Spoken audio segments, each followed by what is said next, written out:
अस्सलाम वालेकुम, कैसे आप सब। एक्सरसाइज 1.1 का आपका क्वेश्चन है 2। ठीक है, इसे प्रीवियस लेक्चर में हमने कर लिया हुआ है क्वेश्चन नंबर 1 के सारे पार्ट्स क्लियर। अब आ रहे थे क्वेश्चन नंबर 2 के पार्ट्स। ठीक है, इसको कैसे करते हैं। हमारे पास क्वेश्चन है right in terms of iota.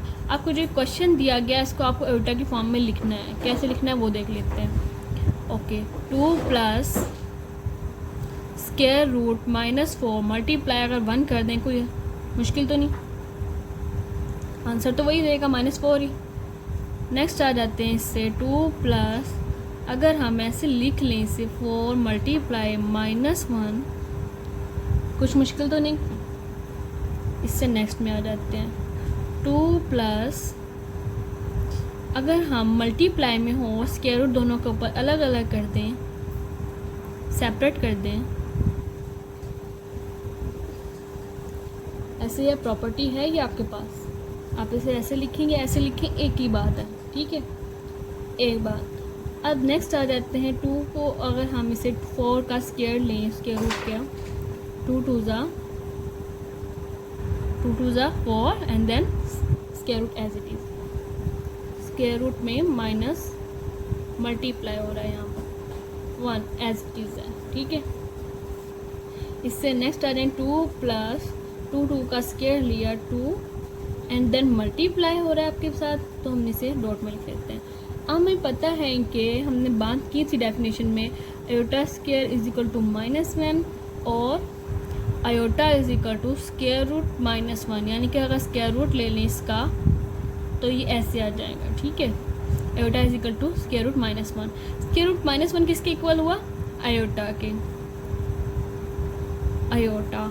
ठीक है, 2 प्लस मल्टीप्लाई हो रहा है 2 आयोटा, ये आपके पास फाइनल आंसर है हमारा इन टर्म्स ऑफ आयोटा। ठीक है, ओके जी, इससे नेक्स्ट पार्ट भी कर लेते हैं साथ ही। ओके जी, हमारे पास क्वेश्चन नंबर जो पार्ट नंबर 2 है, क्वेश्चन नंबर 2 का, वो सेम एज इट इज़ वही है जो हमने ऊपर अभी किया है पार्ट 1। ठीक है, इसका पार्ट 1 हमने किया है 2 plus -4 iota, same as it is वही है, जस्ट वहाँ पे प्लस है, यहाँ पर माइनस है। ये आप लोग खुद भी कर सकते हैं, प्रैक्टिस आप लोग कीजिएगा। ठीक है, आ जाते हैं हम इससे नेक्स्ट पार्ट में, जो आपको तो सिर्फ डिफ़िकल्ट लगे, आपको डिफ़िकल्ट लगता होगा कि आप इसमें दरपेश आ सकती है, मुश्किल हो सकती है आपको इसमें, तो वो हम सॉल्व कर लेते हैं। ठीक है, आपकी आसानी के लिए। अच्छा जी, फर्स्ट ऑफ ऑल हम इसे एज इट इज़ वैसे ही लिखेंगे क्वेश्चन को 5। ठीक है, ये हमने लिख दिया। इससे नेक्स्ट स्टेप में आपने क्या करना है, इसको मल्टीप्लाई कर देना -1 से, 2 डिवाइड बाई 5 प्लस -16 multiply 1 divide by 5 as it is.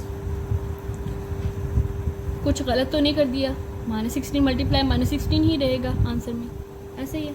Next इससे देख लेते हैं नेक्स्ट आगे क्या करना है। ओके जी, अब हम कर देते हैं 2/5 एज इट इज़ है, इसको तो हमने छेड़ना ही नहीं है ना, बस हमने छेड़ना -16 को ही है। 16 एज इट इज़ मल्टीप्लाई -1 कर दें, ऐसे भी कर सकते हैं हम 5।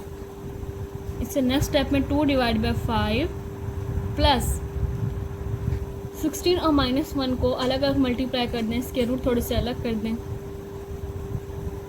ऐसे लिख सकते हैं इन दोनों को, डिवाइड बाई 5, क्योंकि 5 ही दोनों का इकट्ठा है। ओके जी, यहाँ तक हो गया,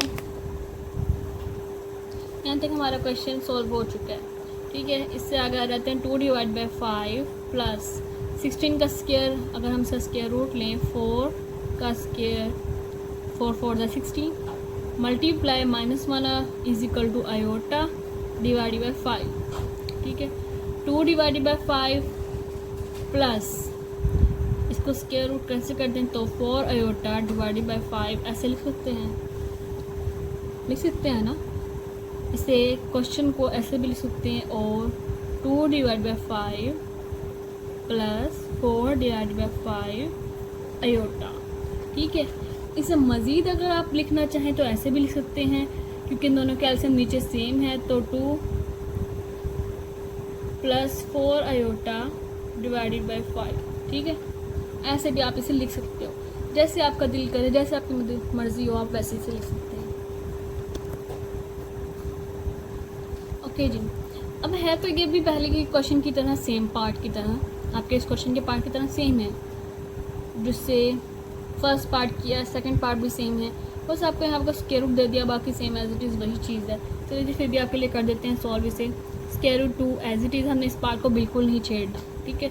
-1 भी as it is, and then -3 को मल्टीप्लाई कर दें 1 से, फिर उसके बाद कर दें square root 2 as it is -3 के साथ एज इट इज़, -1 को इसके साथ मल्टीप्लाई कर दें, माइनस को 1 के साथ कर दिया हमने एडजस्ट, 2 को as it is -3 as it separate कर दिया, एंड देन मल्टीप्लाई में square root -1 as it is, ठीक है।